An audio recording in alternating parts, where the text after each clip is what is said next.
শৈশব ভাই আমরা বিশেষ করে ৫ই আগস্টের পর যে ইন্টারিম গভর্নমেন্টের সময় আ বিশেষ করে আমাদের তরুণ সমাজ যেটা সবচেয়ে বেশি ভোগ করছে সেটা হচ্ছে বাকস্বাধীনতা। যা ইচ্ছে তা লিখতে পারছে যা ইচ্ছা তা, ফেসবুকে এটা তো এবং এরকম না ভাই। আ আচ্ছা কিরকম আপনি বলেন তো? যা ইচ্ছা তা ফেসবুকে আমাদের তরুণ সমাজ যখন লিখতে চাইছে তখনই লিখতে পারছে। হুম, হুম, হাসিনার আমলে আমাদের তরুণ সমাজের কোনো একটা অংশ কি লেখে নাই? হুম, হাসিনার বিরুদ্ধে? হুম, তরুণ সমাজের যে অংশটা, যে ভীতু অংশটা লেখে নাই সেটা তাদের ব্যাপার। হুম, হুম, এর মানে তো এই না যে তারা সে সময় স্বাধীনতা উপভোগ করে নাই। হুম, হুম।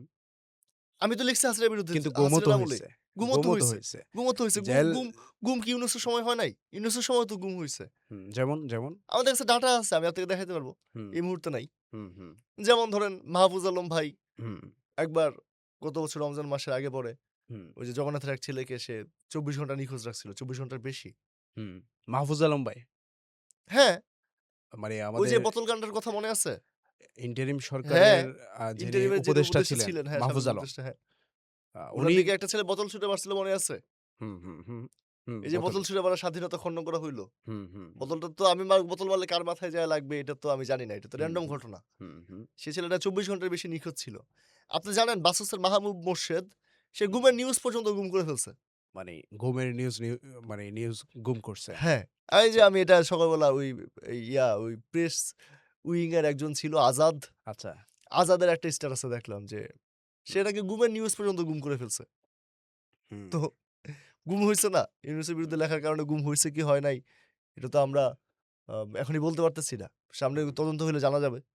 হুম, হুম, হাসিনার আমলে হাসিনা যা, যা করছে এগুলো তো হাসিনার আমলে আপনি জানেন নাই। হুম, অনেকেই জানতো না। হুম, হুম। ব্যারিস্টার আরমান গুম, তারপর হচ্ছে এই যে আজমি গুম, অমুক গুম, তমুক গুম। এগুলো তো অনেকে হাসিনার আমলে জানতই না। তার মানে কি গুম খুনের সংস্কৃতি আবার ফিরে আসতে পারে যেকোনো সময়? আমরা তো চলমান গুম-খুমের সংস্কৃতির ভিতরেই থাকি। আচ্ছা। মানে খুন কি বন্ধ হয়ে গেছে বাংলাদেশে? হুম। গুম কি বন্ধ হয়ে গেছে পৃথিবীতে? অপহরণ কি পৃথিবীতে না বন্ধ হয়ে গেছে? বাংলাদেশে বাংলাদেশে কি বন্ধ হয়ে গেছে? এটা কি আ সম্ভব? অন্তর্বর্তীকালীন সময়ে কি অন্তর্বর্তীকালীন সময়ের জন্যই বন্ধ হয়েছিল? না, এরকম কিছু? একবারও না। ওসমান হাদি শহীদ হইছে কোন সময়? হাসিনার আমলে? আচ্ছা, আচ্ছা। তারেক রহমানের আমলে? সে তো হুম, অন্তর্বর্তীকালীন সরকারের আমলেই শহীদ হইছে। হুম, হুম, হুম। এবং আমাদের এত ট্রাস্টের অন্তর্বর্তীকালীন সরকার এটা তো তাহলে তো আওয়ামী লীগের সময় আর ইন্টারিমের সময় খুব একটা তফাৎ নাই। মানে সামনে যত সরকার আসবে, হুম, এরা সবাই আওয়ামী লীগের এক্সটেনশন। আচ্ছা। ৫ই আগস্ট হাসিনা যে চলে গেল, হুম, ৬ই আগস্ট যে ইউনূস মানে সরকার ছিল না, আচ্ছা। ওই সময়টুকু আমরা হচ্ছে মোটামুটি হুম, একটা সার্বভৌম রাষ্ট্রের স্বাধীন নাগরিক ছিলাম। হুম, হুম, কিন্তু যখন ইউনূস সাহেব শপথ নিলেন, হুম, এখন বাংলাদেশে কেউ হুম, মানে এখানে হচ্ছে আওয়ামী লীগের চেয়ে পুরোপুরি ভালো ফ্রেশ হইতে পারবে না। মানে আওয়ামী লীগ যদি কালো আর আমরা ভালো এরকম হইতে পারবে না।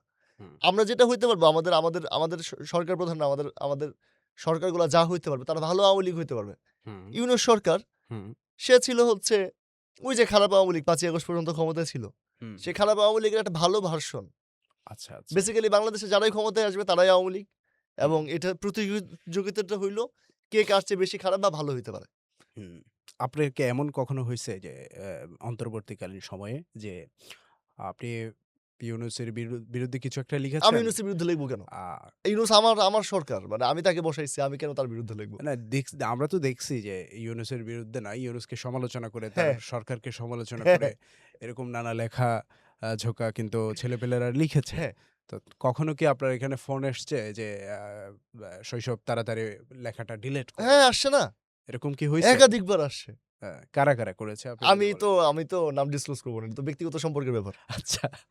মানে তারা কি ভয়ভীতি না, দেখাইছে? না, ভয়ভীতি না। বরং তারা হ্যাঁ, ভয় পেয়ে বলছে যে আরাফাত হ্যাঁ। যেটা হয় আপনি তো একটা পত্রিকাতে কাজ করেন। হুম, হুম, আপনি তো দেখবেন আপনার কাছে অনেক সময় ফোন আসে। হুম, বা আপনি এডিটোরিয়াল টিমেরই অনেকে বলে যে একটু আগে মনে হয় আমি আপনাদের অফিসে যখন ছিলাম তখন বলছে যে হুম, এই যে এই নিউজটার শিরোনামটা মনে হয় এইভাবে দেয়া যায়। হুম, হুম, কারণ এই যে একটা এক্সিস্টিং জিনিস তো আবার উদ্বোধন করা যায় না। হুম, হুম, হুম, তো শুধুমাত্র যে অর্ধেক করে দিল। হুম, এরকম অনেক সময় আমরা এমনই হইছে, হুম, যার বিরুদ্ধে লিখতেছি সেই ফোন করে বলছে যে, "আরাফাত মনে হয় এই যে এটা আমার বিরুদ্ধে লেখছো ঠিক আছে? হুম, কিন্তু মনে হয় যে এইভাবে লেখা যায়। হুম, হুম, অভিযোগটা ঠিক আছে, কিন্তু মনে হয় এইভাবে লেখা যায়।" এরকম হইছে এবং এটা তো সবসময়ই হয়। হুম, এটা তো আওয়ামী লীগের আমলেও হইছে। হুম। এটা তো তারেক রহমানের আমলেও হবে। যদিও তারেক রহমানের আমলে আমি এখন পর্যন্ত কিছু লিখি নাই, লিখব। তাইলে আমরা আপাতত দৃষ্টিতে আপনার ব্যাখ্যা অনুসারে যদি বলতে চাই, তাইলে বলতে হয় যে আ বাকস্বাধীনতা ভোগের ক্ষেত্রে হাসিনা এবং ডক্টর ইউনূস প্রায় সমান সুযোগই দিয়েছে। বাক স্বাধীনতার ক্ষেত্রে হাসিনা এবং ডক্টর ইউনূস প্রায় সমান সুযোগই দিছে। কারণ হাসিনার বিরুদ্ধে হুম, আপনি লেখেন নাই, এটা আপনার দোষ। হুম, আপনি লেখে দেখতেন, আপনাকে পেটাই কেনা। হুম, আপনি তো হাসিনার রাডারেই ছিলেন না রে ভাই। হুম। কিন্তু যেখানে আ শিবির সন্দেহ করেই পিটানো হয়, আ ছাদের উপর থেকে ফেলে হ্যাঁ, দেওয়া হইছে, হ্যাঁ, ছাত্রদলকে ছাদের উপর থেকে হ্যাঁ। ফেলে দেওয়া এই হইছে। রাজনৈতিক ঘটনা। তো সেই জায়গায় আপনি বাক স্বাধীনতা বিশ্ববিদ্যালয়গুলোতে তো আমরাও পড়েছি, তাই হ্যাঁ, না? হলে থেকেছি। আ লেখালেখি টুকটাক যখন আমরা করতাম, তখন তো নানাভাবে আমাদেরকে দমন করা হইছে। করা হইছে হ্যাঁ? সত্য। এটার কিন্তু এর সাথে ভিকটিম তো তো বাক আমি। স্বাধীনতার কোনো সম্পর্ক নাই ভাই। হ্যাঁ, তাইলে বাক স্বাধীনতার সম্পর্কটা কিভাবে বলেন? আমার বন্ধু একজন আছে, সে ৪ টা ফেক আইডি দিয়ে সে হাসিনাকে প্রতিদিন গালিগালাজ করতো। বাপ মা তুলে গালিগালাজ ফেক করতো আইডি দিয়ে হাসিনাকে। হইলে তো আপনি চুরি করবেন কেন? কেন? হাসিনাকে আপনি আপনি চুরি করবেন কেন? আপনি রাজার হালতে হ্যাঁ, তাই আপনি যেমন নিজে। আমি হচ্ছে রাজার হালতে গালিগালাজ করছি না। ছাত্রদলের ভাইরা করছে না। ঢাকা বিশ্ববিদ্যালয়ের ছাত্রদলের হ্যাঁ, কয়টা ছেলেকে পেটানো হইছে আমি বাদে? হুম, গত আচ্ছা। ৫ বছরে হাসিনার আমলে। বাকিদেরকে পিটাই নাই কেন? কারণ তারা অবাধ বাক স্বাধীনতা উপভোগ করছে। আমি তো মাইর খেয়ে বাক স্বাধীনতা উপভোগ করছি। না, তাদেরকে পিটাইলো না কেন? কেন আপনাকে পিটাবে? মানে এটাই তো বাক স্বাধীনতা। হাসিনার আমলে তো পর্যাপ্ত বাক স্বাধীনতা ছিল। আচ্ছা। হাসিনার আমলে ফায়েজ সাহেব আহমেদ, ফাহাম আব্দুল সালাম এবং অন্য যাদেরকে বই নিষিদ্ধ করা হইল। হুম, বইমেলায় উঠানো নিষিদ্ধ করা হইছে। বই কি লিখতে নিষেধ করা হইছে? হাসিনার আমলে কি আপনাকে ডায়েরি লিখতে নিষিদ্ধ করা হইছে? হুম, হুম, হাসিনার হুম। আমলে কি আপনি হচ্ছে আপনার ফোনের সেলফি ক্যামেরা অন কইরা হাসিনার আমলে আপনি কেমন ফিল করতেছেন সেটা ভিডিও বানানো কিন্তু নিষেধ করা হাসিনার হইছে? আমলে তো এটাও দেখেছি যে বাসের মধ্যে আপনার ফোন চেক করা হচ্ছে। আপনি কোন মতাদর্শ লালন করেন, আপনি কি লেখালেখি করেন, হ্যাঁ, এটাও তো আমরা আরে ভাই দেখেছি। এটা তো চেক করা হইছে। এটা তো হ্যাঁ, পরের স্টেপ। হ্যাঁ, আগের স্টেপটা আপনি দেখেন। আপনাকে লিখতে হ্যাঁ। নিষেধ করা হইছে। লিখতে অবশ্যই নিষেধ করা আপনি হইছে। আপনি লেখেন না, এটা আপনার আপনি ব্যাপার। নো, নো, আর নো। লেখার পরে চেক করছে, এটা ওর আপনি ব্যাপার। লেখার জন্য একটা আস্ত মানুষকে গুম করে ফেলা হচ্ছে। হ্যাঁ। তাইলে তো নিষেধ করা হলো না শুধু। কেবলই একেবারে পৃথিবীর বুক থেকে নিশ্চিহ্ন করে দেওয়া হচ্ছে লেখার জন্যে। না, তা ঠিক আছে, তা ঠিক আছে। ধরেন আবরার তে ফাহাদ, তাকে লেখার জন্য মেরে ফেলা হইছে। সেটাও সত্য। হুম, কিন্তু আবরার ফাহাদ তো লেখার সাহসটুকু করছে। হুম, যারা আজকে বলে হুম, হাসিনার আমলে লেখার স্বাধীনতা ছিল না, হুম। তারা তো হাসিনার আমলে কিছুই লেখে নাই। আচ্ছা। হুম, আপনি যেটা করেন নাই, হুম, সেই হাসিনার আমল চলে গেছে। এখন আপনি বলতেছেন যে আপনাকে হাসিনার আমলে লিখতে দেওয়া হয় নাই। হুম, আপনি সেই সময় ছিলেন ভীতু কাপুরুষ। হুম, এবং আজকে আপনি নিজেকে সাহসী হিসেবে পোর্ট্রে করতেছেন যে হাসিনার আমলে লিখলে মেরে ফেলা হইতো, এই কারণে আমি লিখি নাই। হুম, এটা তো আমি মানব না। হাসিনার মতো আমি লিখছি, আমার কি হইছে? আমি হুম। ৫-৭ বার মার খাইছি। আচ্ছা। আপনি ৫-৭ বার মার খাইতেন। আপনি তো জুলাই বন্দুকের সামনে দাঁড়ানো লোক। হুম। তা আপনি হাসিনার আমলে ২টা জুতার বাড়ি খাইতেন, ২টা বেতের বাড়ি খাইতেন। আপনি লেখেন নাই, আপনি এটা বলেন। আপনি এটা স্বীকার করেন। আচ্ছা, আচ্ছা। মানে আপনার কথা আপনি মানে আপনি না, আপনি মানে যে হ্যাঁ, আমাদের দর্শকদেরও বলতেছি। দর্শকদের, হ্যাঁ। তুমি ভাই হাসিনার আমলে লেখো নাই, এটা তোমার ব্যাপার। হুম, আর হাসিনার আমলে যে লেখছে তাকে হাসিনা পেটাইছে, এটা হাসিনার ব্যাপার। হুম। কিন্তু তুমি তো কিছুই লেখো নাই। মনে করেন শৈশব ভাই, মনে করেন একটা ব্যাপার হচ্ছে যে আ লেখালেখিটা আ বড় ব্যাপার না। ব্যাপারটা হচ্ছে যে আপনি একটা রেওয়াজ সৃষ্টি করলেন কিনা। যেমন যারা টুকটাক লিখেছে, তাদের মধ্যে থেকে যদি আপনি শতভাগের মধ্যে প্রায় 70% ই নির্যাতনের শিকার হইছে। না, এটা সত্য না। ঠিক আছে? বেশিরভাগই হইছে। না, এটাও সত্য না। নানাভাবে হইছে। আপনি সবার জেলে যেতে হবে এমন না। আপনি যখন একটা লিখা পোস্ট করেছেন, তখন আপনাকে অপর দিক থেকে ফোন দিয়ে ছাত্রলীগের কেউ একজন যে বলতেছে, "এখনই ডিলিট করো।" এটাও তো এক তো ধরনের আপনাকে ছাত্রলীগের সাথে আপনি হ্যারাসমেন্ট। ব্যক্তিগত সম্পর্ক রাখছেন কেন? হ্যাঁ, এটাও তো আপনি আপনাকে ছাত্রলীগের আপনার সাথে সম্পর্ক রাখতে হবে কেন? আপনি বিশ্ববিদ্যালয়ে পড়াশোনা করেন, আপনার ক্লাসমেট আপনার হ্যাঁ, ছাত্রলীগ করে, আপনার জুনিয়ররা ছাত্রলীগ করে, আপনার সিনিয়ররা ছাত্রলীগ করে, আপনাকে সবাই চিনে না। হ্যাঁ, আপনি তো এই দুনিয়ার মানুষ ভাই। না, আপনি না, এই ঠিক দুনিয়াতে আছে, বসবাস করা ঠিক লোক। আছে। আপনার হ্যাঁ, সম্পর্ক রাখার তো দরকার লিখেন নাই। না আপনি। আপনি ইউনূসের হ্যাঁ। আমলেও লিখেন না, আপনি তারেক রহমানের আমলেও লিখেন না। বিশ্ববিদ্যালয়তে আমরা এটাও দেখেছি যারা হচ্ছে নন পলিটিক্যাল স্টুডেন্ট ছিল। মানে জেনারেল স্টুডেন্ট বলা হয় বিশ্ববিদ্যালয়ের ক্যাম্পাসগুলাতে তাদেরকে। তো সে তার মতো করে থাকে। স মানে ক্যাম্পাসের সবচেয়ে নিরীহ প্রাণীটাই হচ্ছে কি? একটা জেনারেল শিবির, স্টুডেন্ট। মানে একটা সাধারণ শিক্ষার্থী। General student.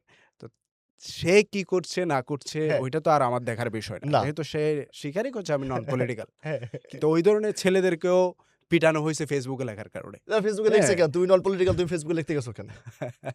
তাহলে এইখানেই তো কি লিখতে গেছে? মানে সে এখানেই নন তো পলিটিক্যাল হিসেবে স্বীকার করে আ নিজেকে, সে ফেসবুকে কি এমন তো লিখছে আমরা তাকে আমরা বলুন তো? আশা করি যে এই সংস্কৃতিটা আর ফিরে আসবে না। আমি আশা করি ফিরে আসবে। কারণ এই কেন? জাতিকে মার খেতে হবে। আচ্ছা, কেন? কেন কারণ মনে হচ্ছে করেন? কাফফারা দিতে হবে। তুমি যে হাসিনার আমলে কিছু লেখো নাই, তুমি এখন তারেক রহমানের আমলে লিখবা। এবং হাসিনার আমলে যে আমরা লিখে মার খাইছি, এই মারগুলো তুমি তারেক রহমানের আমলে খাবা। এবং আমি যে হাসিনার আমলে লিখছি, আমি তারেক রহমানের আমলে কিছুই লিখবো না। কারণ আমি কেন পর্যাপ্ত লিখবেন মার না? হাসিনার আমলেই খাইছি। আচ্ছা, আচ্ছা। এখন আর তুমি আর লিখবা, তুমি মাইর মানে খাবা। আর খাওয়ার ইচ্ছা নাই। আমার তো আর খাওয়ার ইচ্ছা নাই। তার মানে কি আপনি বলতে চাচ্ছেন তারেক রহমানের আমলেও এরকম মাইর খাইতে হবে? আমি তো আশা করি তারেক রহমানের আমলে এরকম মায়ের, এই যে যারা তারেক রহমানের বিরুদ্ধে লিখবে তাদেরকে দেয়া হবে। আচ্ছা। কিন্তু আমি আবার তারেক রহমানের বিরুদ্ধে কিছু লিখবো না, কারণ আমি তো অলরেডি অবসর নিচ্ছি, আমি বিয়ে করে ফেলছি। হুম, হুম, হুম, হুম। ভাবির তরফ থেকে কি নিষেধাজ্ঞা আছে? না, এটা তো আমার ব্যক্তিগত চয়েস। আচ্ছা, আচ্ছা, আচ্ছা। তারেক রহমান গতকালকে হুম, প্রধানমন্ত্রী হিসেবে ১ম কার্য দিবস পালন করছেন, আমি বিয়ে করে ফেলছি। হাসিনার আমলে তো আমি লিখছি। হুম, হাসিনার আমলে তো তোমরা লেখো নাই। হাসিনার আমলে তো আমি মাইর খাইছি, তোমরা খাও নাই। তাহলে হুম। তারেক রহমানের আমলে তোমরা তারেক রহমানের বিরুদ্ধে লেখো। মানে আপনি অবসরে যেতে চান। আমি তো অবসরে চলেই গেছি। আমি তো ৫ই আগস্ট অবসরে চলে গেছি। ছাত্রদল থেকে পদত্যাগ করছি সেদিন। হুম, আচ্ছা।